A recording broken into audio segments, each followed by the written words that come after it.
queridos amigos, un cariñoso saludo para ustedes que nos dejan entrar hasta sus hogares a través de las pantallas del Evangelio Eterno Network y cualquiera de las plataformas sociales, ya sea acá en Los Ángeles o en otras ciudades de los Estados Unidos, incluso en otros países.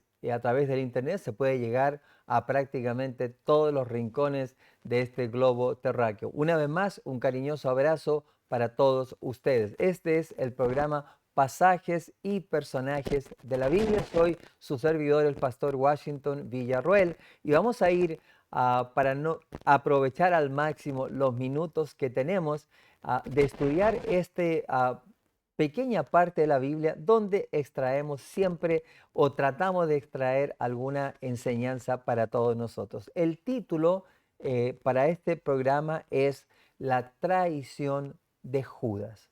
Ah, Creo que de todos los personajes de la Biblia, pues uno de los que más incita quizás el odio fue Judas, porque traicionó nada más y nada menos que al Hijo de Dios.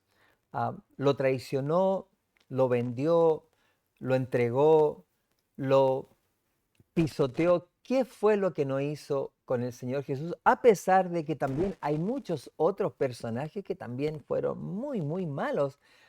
Jezabel hizo cosas terribles, de hecho terminó muy mal. Saúl hicieron también pues lo malo, mucha gente hizo malo, pero Judas es como que quedó en el rincón del corazón de todas las personas por la forma en que lo manejó. Vamos a ir al libro de Mateo, capítulo 27, versículo 1 al 3. Y dice así: venida la mañana, todos los principales sacerdotes y los ancianos del pueblo entraron en consejo contra Jesús para entregarle a muerte. Y le llevaron atado y le entregaron a Poncio Pilato, el gobernador. Entonces Judas, el que le había entregado, viendo que era condenado, devolvió arrepentido las 30 piezas de plata a los principales sacerdotes y a los ancianos. Am, Acá vemos que am, primeramente cuando él se da cuenta de que Jesús iba a ser condenado, que iba a ser entregado a Poncio Pilato, y vio que el Señor Jesús no hacía nada de esos milagros para liberarse, porque él sabía que ese Jesús no era un hombre común. Ah, Él se dejó llevar por su avaricia. Él lo que pensaba era que él podía hacer dinero. Ah, pero después el Señor iba a usar su poder y se iba a librar. ¿Cómo lo iba a dejar Dios ahí? Dijo, mejor así aprovecho y pues me gano unos 30 monedas de plata, que eran bastante dinero para esa época. Pero al ver que el Señor Jesús no hacía absolutamente nada, pues entonces sintió que había cometido un grave error. Eso es lo que dice el versículo 3. Entonces Jesús, el que le había entregado, perdón, entonces Judas, el que le había entregado, viendo que era condenado, o sea, ya lo habían condenado, ahora se dio cuenta lo que había hecho y dice que devolvió y dice arrepentido las 30 piezas de plata a los principales sacerdotes y a los ancianos, quienes habían pagado el precio por la muerte de Jesús. Era su propia iglesia. O sea, ¿quién traicionó más a Jesús? ¿Judas o los sacerdotes y ancianos? Todos hablamos de Judas. Todos hablamos de que Judas lo traicionó, Judas lo vendió, pero fue su iglesia el que pagó para que lo traicionaran. Y fueron ellos mismos los que lo entregaron. Para mí, mayor traidor es su pueblo. Ese pueblo que por casi 4000 años hablaron del Mesías, guardaban fiestas, guardaban toda clase de cosas, Y cuando el Mesías estaba ahí, lo traicionaron. ¿Solamente Judas es digno de el desprecio? Pues yo diría que no. Yo diría que todos aquellos que no lo apreciaron y que lo entregaron, no solamente lo entregaron, ellos mismos lo golpearon, lo abofetearon, lo escupieron. ¿Es eso también traición? Pues claro que sí. Mateo 27, 3 al 5 dice, diciendo, yo he pecado, una vez que fue y entregó, cierto, las monedas, dice, yo he pecado entregando sangre inocente, mas ellos dijeron, ¿qué nos importa a nosotros? Allá tú. Fíjense lo que ocurre acá. O sea, él fue, Judas, cuando se dio cuenta del error, él fue a enfrentarlos y le dijo, ahí tienen su dinero. Esa es sangre inocente. Y saben que no se lo dijo en secreto. Había muchísima gente alrededor de ellos cuando él se los gritó. Y todos escucharon y vieron la expresión que tenía Judas en su rostro. Y la respuesta de ellos fue, ¿qué nos importa a nosotros? Triste, porque al menos Judas mostró algo de remordimiento. El pueblo judío no mostró absolutamente nada, nada. No estoy diciendo con esto que Judas es mejor, pero ¿cuál de los dos mostró que no tenían corazón, que no eran ni siquiera alcanzados, que no tenían sensibilidad espiritual para reconocer que delante de ellos estaba nada más y nada menos que el Hijo de Dios? Y no tuvieron la más mínima muestra de dolor, ni siquiera por condenar, aunque hubiera sido un hombre común. Dice el versículo 5, y arrojando las piezas de plata en el templo, salió y se fue y se ahorcó.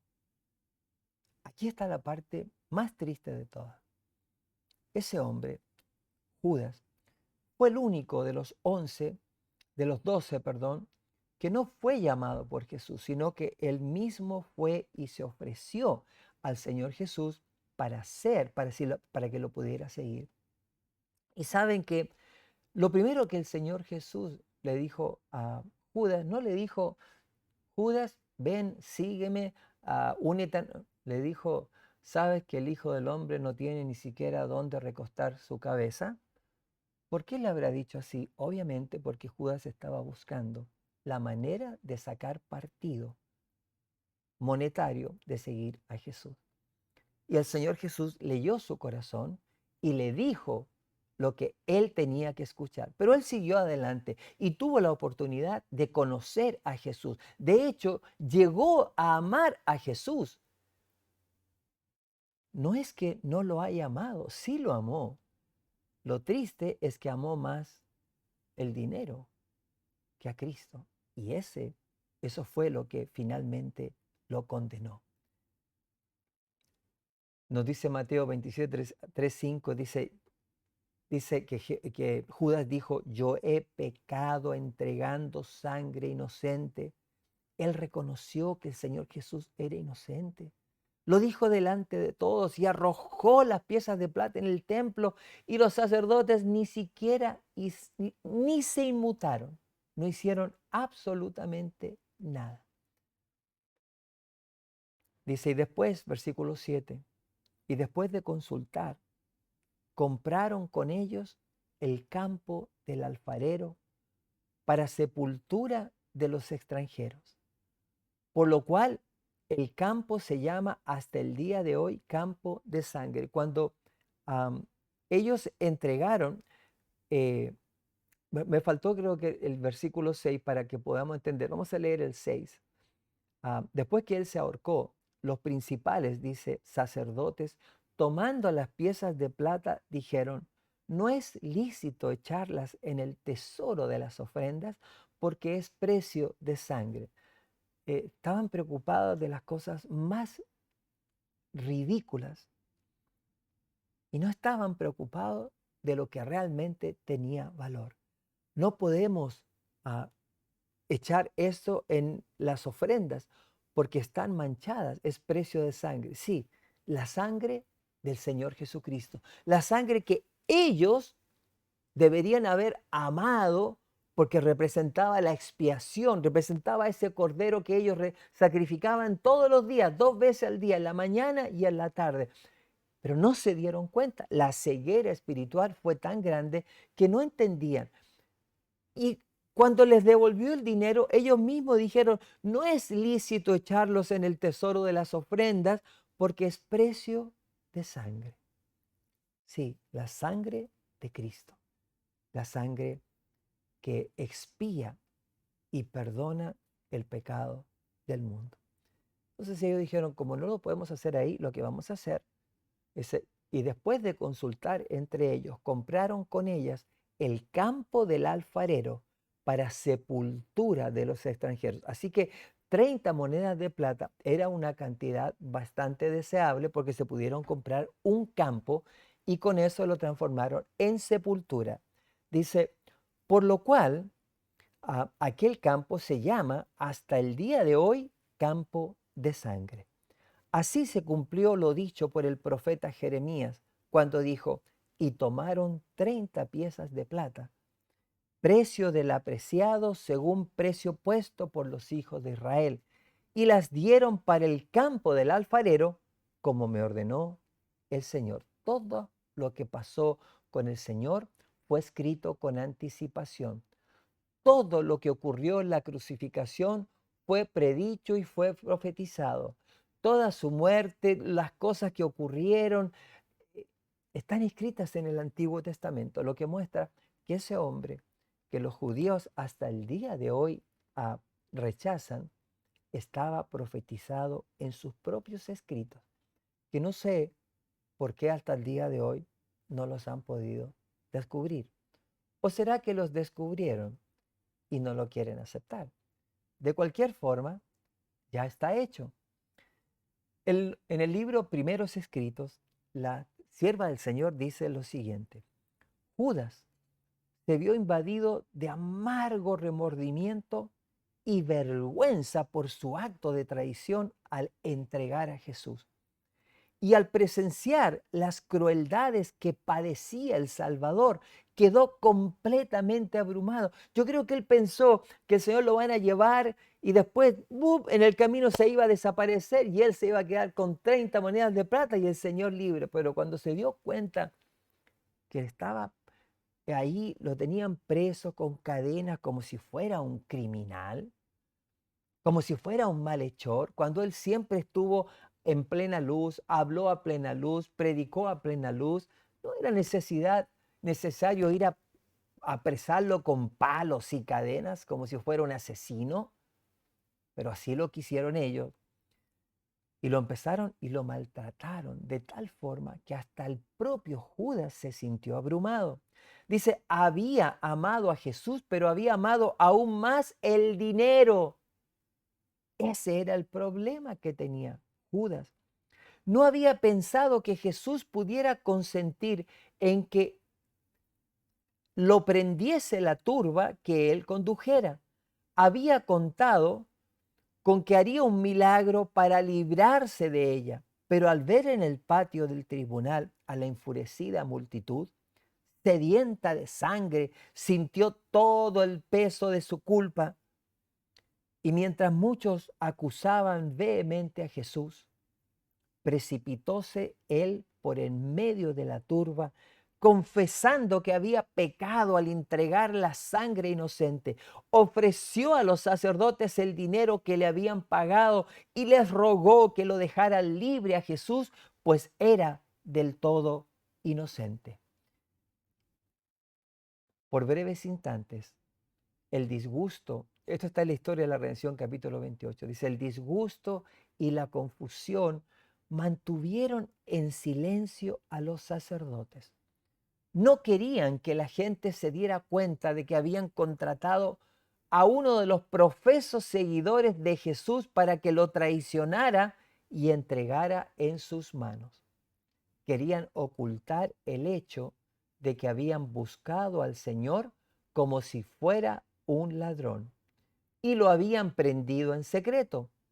Pero la confesión de Judas y su aspecto macilento, culpable, pusieron en evidencia a los sacerdotes delante de la multitud, revelando que había sido el odio la causa de que prendieran al maestro. O sea, después de todo lo que él había hecho, finalmente Judas lo que hace es desenmascara a estos hombres. Les dice delante de todos, ahí está el dinero que ustedes me pagaron. Todos los que estaban ahí se dieron cuenta que no había sido un juicio porque el Señor había hecho algo, sino un crimen de odio. Le inventaron una serie de cosas. ¿Por qué? Porque su corazón estaba endurecido, porque no quisieron recibir la verdad, así como el corazón de muchos hoy en día. Pero Judas fue el instrumento utilizado por Satanás para entregar a ese Señor Jesucristo. Imagínense lo que tiene que haber sentido.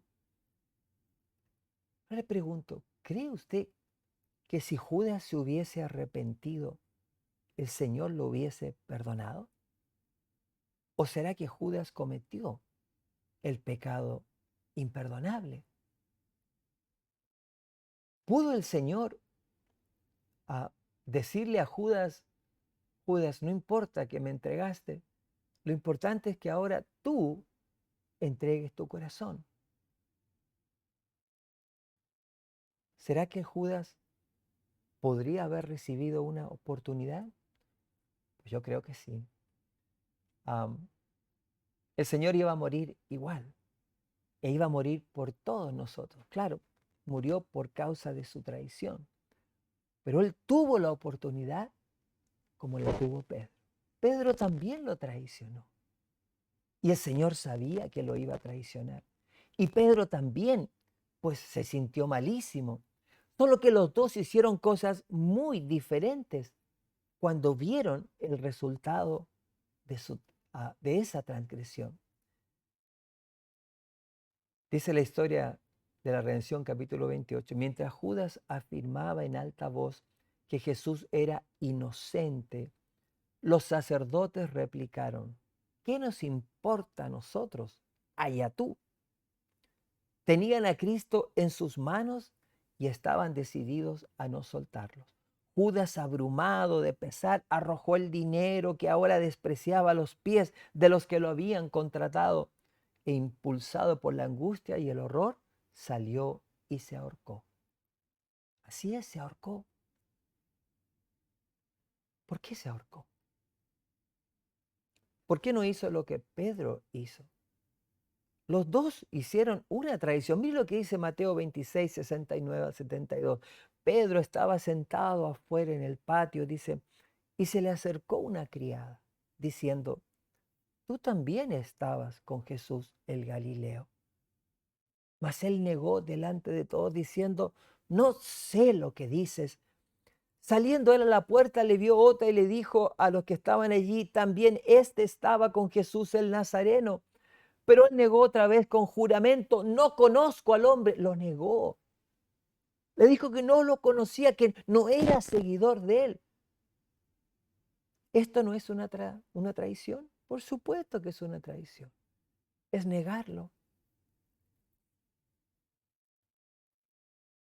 Mateo 27, 73 al 74.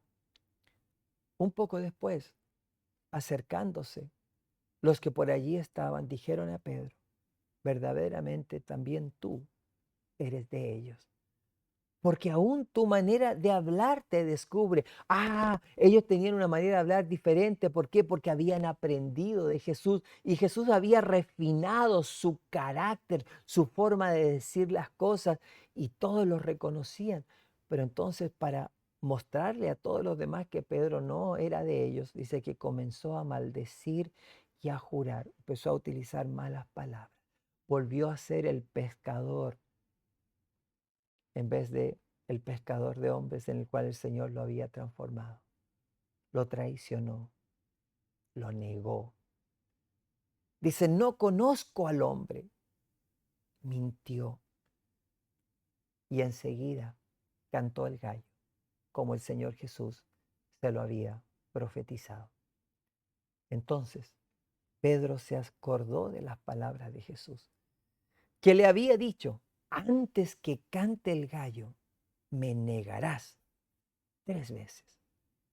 Y saliendo fuera, lloró amargamente. Los dos lo traicionaron. Pero mientras Pedro lloró, Judas se ahorcó. Sabe que muchas veces nosotros hacemos lo mismo. Traicionamos a Jesús de muchas maneras, de muchas formas. Y si hay un error que podemos cometer, jamás escuchemos la voz de Satanás diciéndonos, Jesús no te perdonará, mejor quítate la vida. Porque quitarse la vida te va a quitar los problemas y las dificultades. Pedro, a pesar de todo, esperó. Y su espera valió la pena.